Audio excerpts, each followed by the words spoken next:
Hi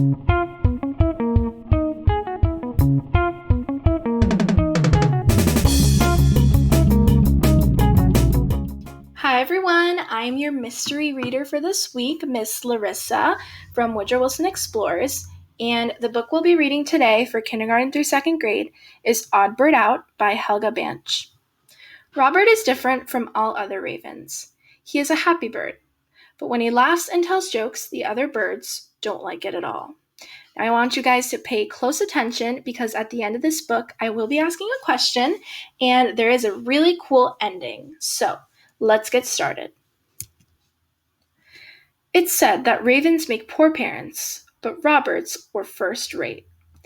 They fed their fledglings, groomed their plumage, told them bedtime tales, and taught them all a raven needs to know. But I'll groom my own plumage. Thank you, said Robert. For a raven, Robert was downright chirpy. Chirpy in the egg, chirpy as a chick, and chirpy as he flew through flight school. Robert was happy as a lark and wanted all the ravens to share his enthusiasm. He adored dancing and dressing up. He cracked jokes and sang. Come fly with me.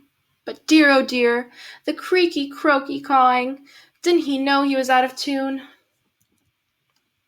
That his jokes were juvenile?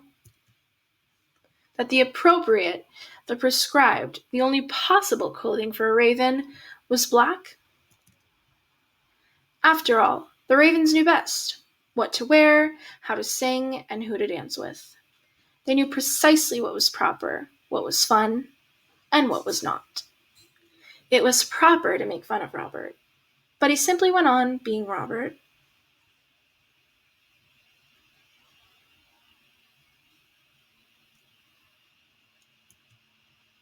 On concert night, appearing as a peacock, he belted out his raucous peacock song.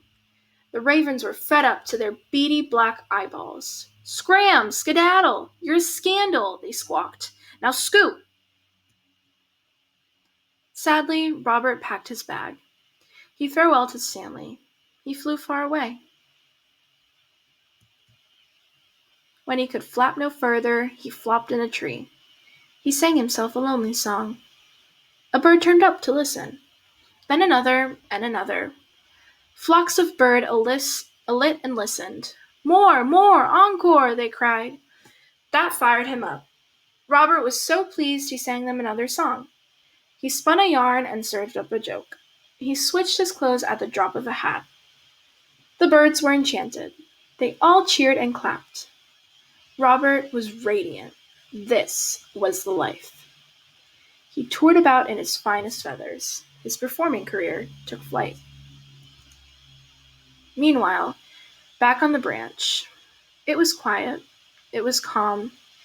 No one confounded the concerts with crack jokes or quirky footwork. There were no jarring jokes, no silly stories. There were birds in black as far as the eye could see. Music was nice, and there was no cawing. But really, they wondered, should life be so boring? Then, one concert night, a flashy bird called Bobby Raver appeared on stage. He crooned and cavorted and yakety-yacked. Hey, this bird was better. The ravens laughed and applauded. Bobby was a dazzler. Bobby became a star of the tree. The ravens would dress up for his concerts in the most outrageous, outlandish plumage. Funny though, Bobby reminded them of someone. Who could it be? But that was Bobby's secret. That's the end. And now for the question. So, who do you guys think is Bobby? He has a secret. Who can it be? I want you guys to think about that, and then I'm going to tell you who Bobby is. Use what we just learned in the book.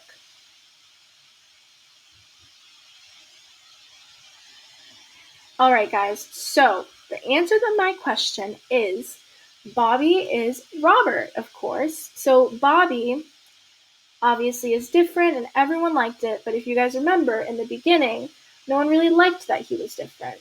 So one lesson that we can learn from this book is that it's okay to be different, and be yourself, because after all, it's okay if people don't like you. Eventually, they'll learn that you're different, and that's a good thing. And I hope you guys take a lot from this book, and I hope you guys enjoyed it. And I'll see you next time. Bye.